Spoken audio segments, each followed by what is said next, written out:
welcome to Author Showcase of Oshkosh. I'm Bill Gillard. I'm an English professor at UW Oshkosh. Happy to be here. My partner here, Tom Cannon. Hello. Hi, Tom. Hi. Welcome to Author Showcase.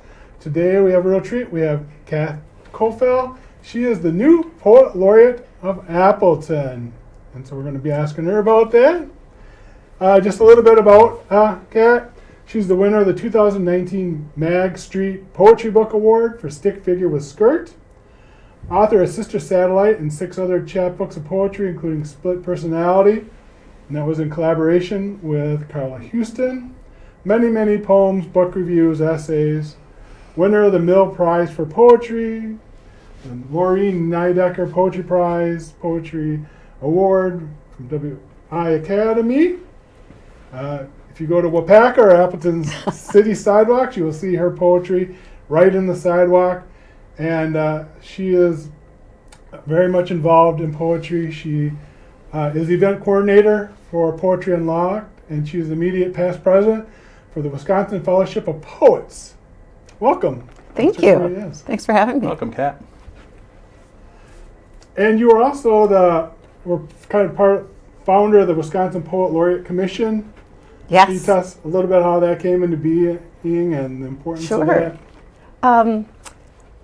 Not anything I ever really planned to do. I was, at the time, quite a while ago, the secretary of the Wisconsin Fellowship of Poets. And just, going back through old notes, it was all hard copies, so I was going through these old binders, and I saw many, many years ago in the late 80s a discussion about starting a Wisconsin Poet Laureate.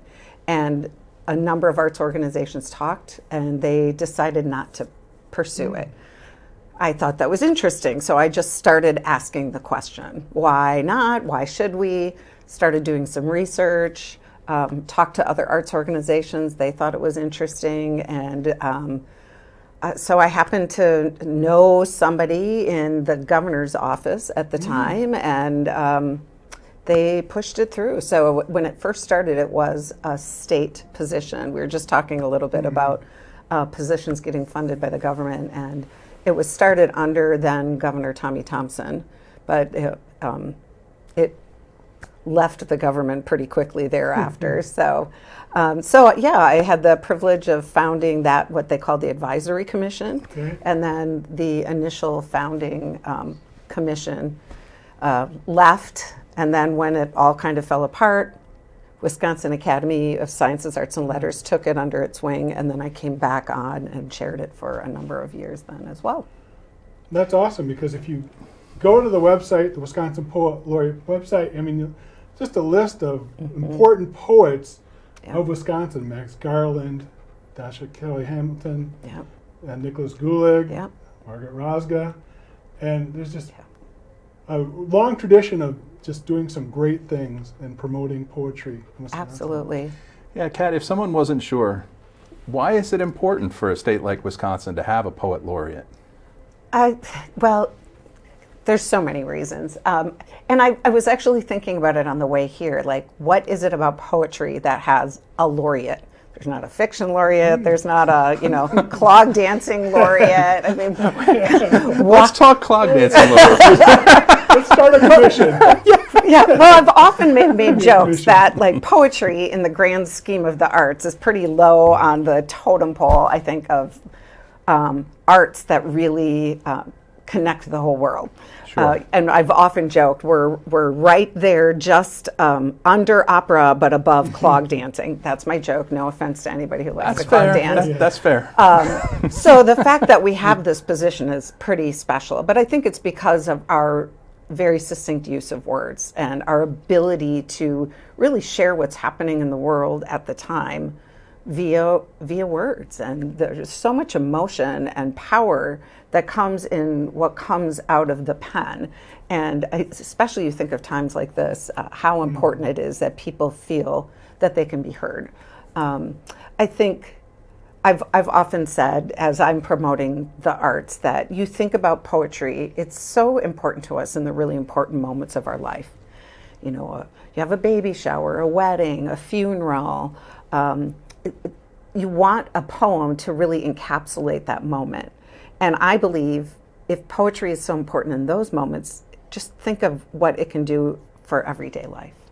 And I really do think it has the ability to really put into words and the emotion that we're trying to feel.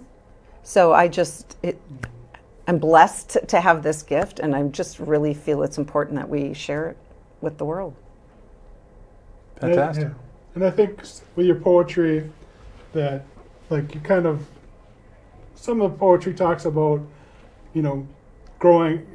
being a business lady, a businesswoman, growing up when it wasn't as normal as today, and was a balance and a struggle and stuff. And I think through telling your own personal story, you're also telling the history, an important history of our culture as well. Absolutely. You guys are both writers. They always tell you when you're starting out to write about what you know. And so a lot of my early books are about my personal life or connections in my life. I write a lot with first person. So a lot of times people think that thing I wrote about was my personal experience. It wasn't necessarily, but it was an experience I felt that needed to be shared. Stick Figure with Skirt is very much my experience. Those are all poems about work. We are celebrating my first day of my retirement today. So, but congratulations! Thank you. I've worked nonstop for the last 40 years. So that's what I know, and that's what I wrote about. And yes, in many situations, I felt that I was passed over because I was a woman. Maybe that's not true, but and not in all situations, but certainly I've experienced it firsthand. Now that you're one day into your retirement, there's a poem that I absolutely love in Stick Figure with Skirt, Career, my third attempt, failed. Is that the title? Yes. Do you think about that? I mean, you've been approaching the end of this stage for a while, and now that stage is complete, and you're a few days into retirement. Does that poem feel a little different now? It does. You wrote it while you're in the mix and still struggling. Yes. But now it's... Yes, absolutely. Are you at peace? I don't know yet. People keep asking me. I've had a lot of people reach out to me today and say, how does it feel? I'm like, it feels like a sick day. It's going to take a few, probably weeks before it all really sinks in. And I very intentionally planned poetry activities for this first month that I'm off, because this would maybe be my fourth attempt. It would be poetry, trying to make, and I wouldn't call it a career, but it's always been my passion, but it's always been on the back burner because of family, work, other commitments. So I'm looking forward to it. So how do you define that word in terms of that poem, but also in terms of your life now? You use career and poetry in the same sentence there. Oh my gosh, I just don't even realize I don't even think I did it. Sorry. Is that something, it could be seen as vocation. There are some people who do it, as a full-time job, know. Well, I mean, you're a teacher, so do you see it as a full-time job? I don't know. If it is the thing I would have done with my life full-time as a career, if there was enough money attached to it. But I have a very early poem that talks about, and it's called Why I Will Fail as a Poet. And it's all those reasons, all those excuses, the other things that can happen in life. When, I said the most I ever made in 1 year was $1,500, I think, because of sale of books or whatever. So it's never going to pay the bills. But now I'm in a position to really just move it forward in my life, front and center more in my life than ever before. Where's that poem? Is that in one of your books? I'm just thinking. I don't know if it is or not. I'll have to look. I should have known that. That poem just came up. I used to write a lot of songs, a lot of music. And I was like 24, 25, playing loud guitars and things like that. And I wrote a song like predicting how my life was going to go. And I was like, exactly, even down to 2 kids, and having just notebooks full of stuff and like no real resolution. And I was just 24 and I was saying, this is how it's going to go. That's wild. And here I am. That's and wild. it's, did you? Pretty much so. I mean, again, but mine was a little further along in my career, and it was really for all the excuses. I guess that I was making in fear of really reaching out to that. And, the first line is like, because I love purses and wallets, and like I want to fill them with money and, go shopping. It was just really all those materialistic things. Like I want to go on a vacation and, but then it really ended, and I don't have it with me, I'm sorry, but it really ended more of like, some of it to a certain degree is that fear. Like if you're going to abandon all of that materialistic good to do this thing that so passionately fills you up, the fear is all that you have there. And so I think I walked away from it. My mom actually said very astutely over the weekend, well, now you don't have an excuse for not doing the things that you didn't want to do. And I was like, listen to your mom. That's the lesson. Because often I'm like, oh, I can't do that. I've got work, or I'm so busy. Or tired. I'm so tired. I can't. I should write, but I'll do it tomorrow. Tomorrow is here, so yay! Yeah. So now you're dedicating your life to poetry. Yes. You can write all day, every day. How did you handle that balance? And do you have advice for maybe new writers how to fit time to write in, the whole combination of work and career and family? Well, whoever they are, always says you should make a point of writing every day. I was never able to do that. I wasn't. For me, what works is to take intentional time away. I've had the privilege of doing a couple of writing retreats a year with some good writer friends. We go up to Door County or down south somewhere and just spend a week immersed in writing. And those drafts that I would start during that experience are what I would work on then, because to get into that mode of that creative writing process, often I would find, just as I'm getting started into feeling that groove, I'd have to go to work or I'd have to do something else. So it's so much easier to pick up a draft. And I've got something drafted and just tweak it. So those are the things that I kind of work on. And the other thing I also really stress, though, is to just have poetry in your life somehow. I am always reading. I love to listen to poetry. I've got a couple of poetry podcasts I listen to. I try to attend events when I can, reading. So at least if I'm not writing, I'm still absorbing it, and I think it's part of that like internal creative process. So when I am ready to write, there's yes. Content. What are your favorite podcasts on poetry? I love Rattle. I got to tell you, I love Rattle. Jeffrey McAndrews has got his podcast, local podcast, and I love that because it's local poets and North really Fond du talking Lac about Poet Laureate, Jeffrey Fond du Lac Poet McAndrews. Laureate, yes. Good guy. Really love that one. And it's poets have something to say. Yes. He does Thank it on you. Facebook Live, and I actually kind of wait and listen to it on Apple Podcasts. Yes, that's what I do too. Yeah. And then poetry, the Poetry Foundation's got a podcast I listen to every once in a while, but not as much. Good. Mm-hmm. Yeah, the idea of making time for it in an otherwise busy day. Yes. My younger daughter played a lot of hockey, which was awesome because I love hockey. But we were at like the Pettit Ice Center twice a week for a while, which is a bit of a haul. But I found this room upstairs where they stored the chairs and tables that they weren't using, and had a window down onto the ice. It was upstairs. And so I'd bring her to practice. I couldn't wait to get up to my little room. I think I might have not supposed to have been in there, but I had plugged in my laptop. I could see the ice, but I was in I got in just a zone. Yes. And I trained myself to be, when I slipped into this interstitial place, I was just so productive. And it was a time when, I probably should have been like talking to the other parents and being friendly and making, contact, human contact. But all I wanted to do was to just go up there behind all the junk and just find my little table. And so write. Everybody has to just find their little table wherever that might be. And now I have the whole house, so Good. I'm excited. Good. Hey, you mentioned your work with Wisconsin Fellowship of Poets, and you mentioned, and I know from talking to you in the past how important that word fellowship is to you. And so talk about that. I mean, 'cause there are a lot of writers, probably watching this show right now, tens of thousands. Tens of thousands. Yep, millions.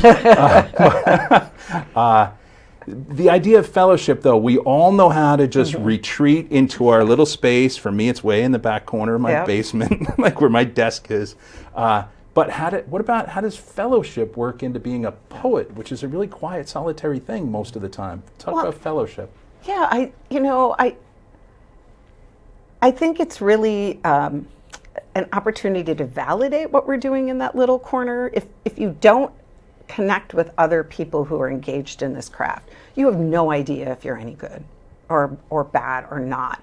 And it is, again, such an isolating craft.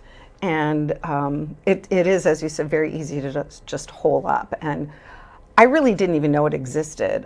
Laurel Mills taught at UW, what was UW Fox Valley at the time. Loved that woman. Oh my goodness. And I had taken an adult class from her, an adult enrichment class from her, and she was the one who encouraged me to just try the Wisconsin Fellowship of Poets. And I was terrified. Again, I'd been writing, but once I left college, I had no connection to anybody else who wrote poetry or read poetry. And so to get into this room of all these people who were there for poetry was just baffling and wonderful for me. And so I went that first meeting, and a couple of people just came up to me, and it was the fellowship. They knew I was new, I was young. The fellowship tends to skew a little older, though that shouldn't stop you.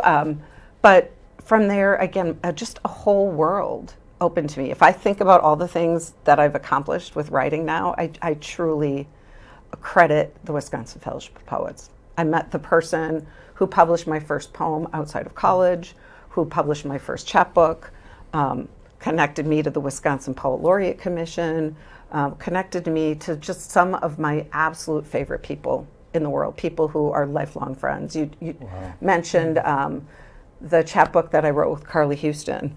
She was also an Appleton poet, also a Wisconsin Poet Laureate. She was my best friend. She is my best friend. She lives in California now, but to find that other person who sort of thinks like you and writes like you, it's just life-altering.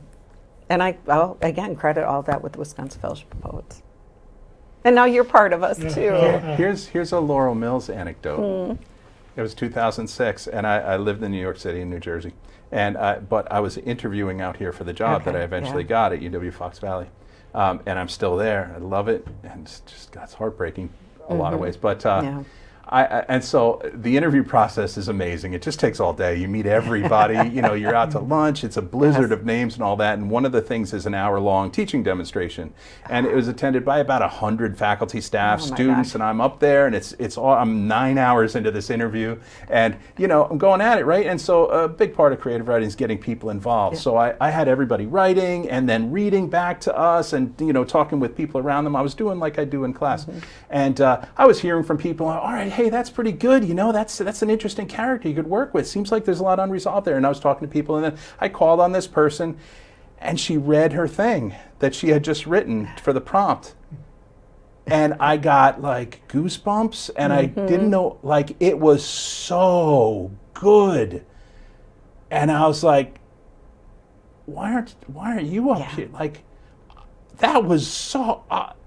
She's amazing, an amazing woman. It's just, and her writing, I mean, it could just tear your guts out. Yes.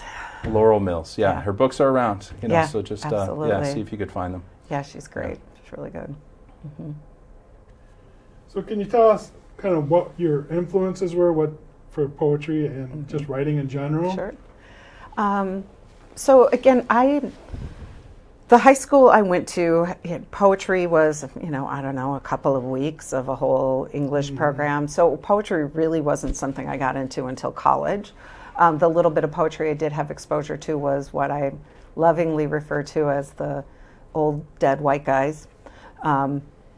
no offense. Some of them write beautiful poetry, but I just didn't get it. So I went to college initially for journalism, advertising, and then I took a intro to creative writing class from this just quirky guy. I went to UW-Eau Claire, Richard Kirkwood, and he, I wrote a poem. And he gave me like a D or a D- on it. And he said, there's something about you, I know you can do a lot better than this. And there's nothing I love more than a challenge. That's why, and goals, that's what made me really good in the working world. And I just went from there. But he really helped introduce me to amazing female poets that I didn't even know existed. Lucille Clifton, Gwendolyn Brooks, Diane Wachowski, of course Sylvia Plath, and they just blew my head off. They wrote things that I didn't know you could put in a poem.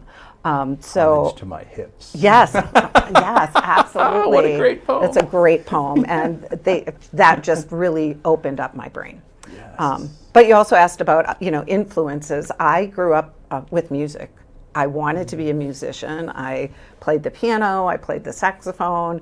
My mom had an old upright piano. She would play show tunes, and my brother would sit on one side of her and me on the other, and we'd sing along to all these old, Bali High and so it was always part of my life. And South Pacific was Pacific. A big touch point for you? My mom. Oh my goodness. My mom loved South Pacific. Did you see it at the PAC? It was there like 10 years ago, something like that. Did you go? No. It was such a great production. Oh, I missed I it. loved No. it. Yeah. West Side Story, all of those. Yes. But I couldn't sing to save my life. I cannot sing to save my life. But I played saxophone. Let's hear a little song. No. So music has really influenced my work, I believe. It's just, I hear music in my head when I'm writing a lot of time.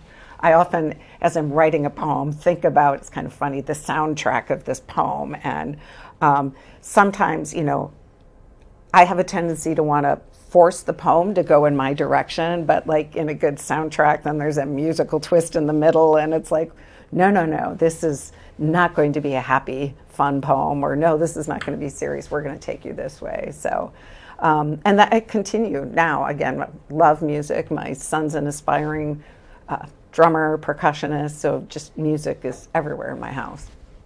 Mm-hmm. I see that influence in a particular way, and it's your use of repetition. Mm-hmm. And maybe if you want, you could read a poem, but I'm going to tell you why I'd like you to read this particular poem. Okay. It's Chord Management. Oh, yes. Yeah. And here's why. And the first time I encountered that was on the video that you did for Main Street Rag. Yeah. It was very well done. It's on YouTube. Find it. It's really well done. You said the title, as poets do. Yeah. I didn't quite get the first word. And I thought it was chord, but I thought it was C-H-O-R-D, right? Oh, fine. yeah. But then it opens up with umbilical cord. Spoiler, I'm going to tell you that. Right? Like, I heard it wrong. So it's chord, it's like umbilical. Okay, so chord management and all. But then this formerly umbilical child turns into an older child who's really into music. Mm-hmm. And wait, did I get it wrong? So chord management, right? And then it ends with the core of yourself, the body, maybe the essence of spiritual and physical self. And so that's some of my favorite stuff. It's a word that was repeated orally, but not on the page. It kept changing. Mm-hmm. And I love that about your stuff. Because you use repetition just brilliantly. Thank you. Because it's easy to repeat a word or a sound. But it's hard to make it kind of resonate in different ways. Mm-hmm. The way you see, a field at noon or at sunset, it's a different field. Yes. Or in the morning when the spider webs have dew on them and the sun's just coming up, it's a different field. And that's how in chord management I was hearing it, and I couldn't stop smiling. So I'm like, I don't know where this, I don't even know what the word is, and whether it's chord or core. And I just thank you. Yeah. So, and that I appreciate it when somebody gets it, because that's what I love to do with poetry. I like my poems to be really accessible and you can understand them, but I love if you just think about it a little bit more, because it's all of those. It's spelled C-O-R-D, but it is chord in every way that you can think of the use of the And word. then I love the wordplay. Core as well, which is hard to Yeah. distinguish from chord. Yeah. Or out loud at a Right. reading. Right. So it's brilliant poem. And Want to hear it? Yeah, let's hear it. Okay. please Yeah. read- oh my Okay, God, this chord is great. management. Oh my gosh.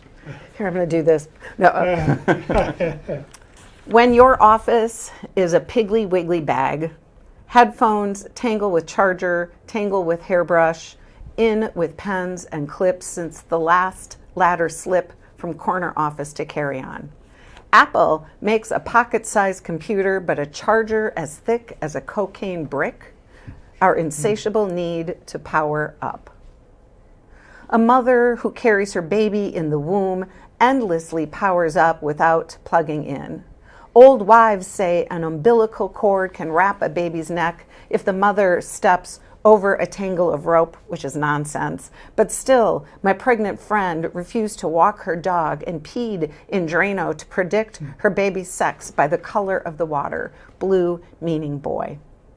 Our boy came fully clothed, little blue pants and wool socks, matching blue cap, an umbilical grip on a sip cup, my own grip slick from this intentional labor of love and 104 degrees in the shade. He was clearly overdressed and soaked with terror, but this, they said, was custom, a proper accord for first touch.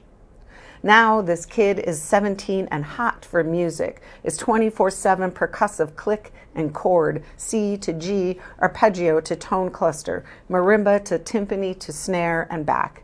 He practices the art of perfect pitch, asks me to strike a note in my throat while he tries to find it with one touch. When he nails it, I vibrate from my core, meaning central part, as in the heart of an apple, the tether and seeds. Wow. Thank you. Yeah. Thanks, Bill. That Thanks, is Bill. awesome. And now it's really attuned to that repetition of sound with four and a chord, and just it ties it together. Yeah. It's a lifetime. Well, Yeah. for the Yeah. for the kid, it's a lifetime. All with this sound that links so many pieces. Thank you. That's Yes. really well done. And I hear that, and you talked about your love of music, and a lot of popular music show tunes that you're talking about are distinguished by the repetition. Yes. You get a Yes. chorus, so you have the word career coming up again and again, and then coming up again and again.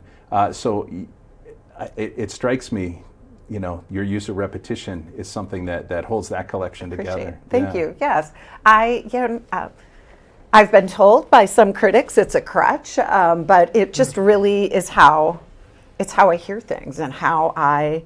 And I think, maybe it's the marketer in me. You got to say things multiple times to sell it or to sink in. I don't know, but again, it is for me. It's the music of it. It's the verse and the chorus and I don't write songs, but I'd love to. Bruce Deathlison is one of my dearest friends, and he's a musician, and he's turned some of my poems into music. He's turned his own poems into music, and there's just such a juxtaposition. That's not the right word, but it's just such a cohesion between those two art forms. It just makes sense to me.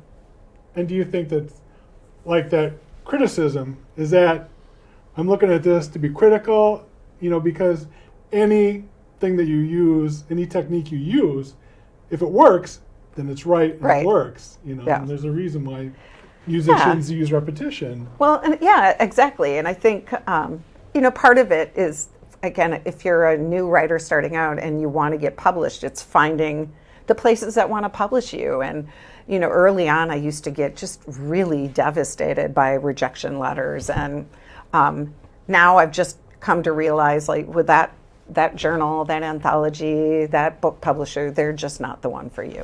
So, Sure. Yep.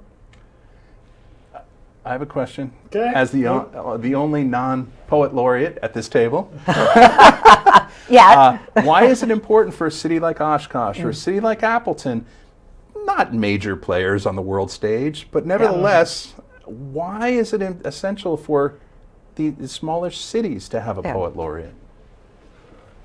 And I guess I can try to answer that. And I think it's just a matter of trying to help people's voices and to be a voice and kind of be the flavor of of Oshkosh. And, and when they put forth the position and said, let's come do this, I was like, well, I'm not really civic minded. My poems are more personal and they're not really political. Right.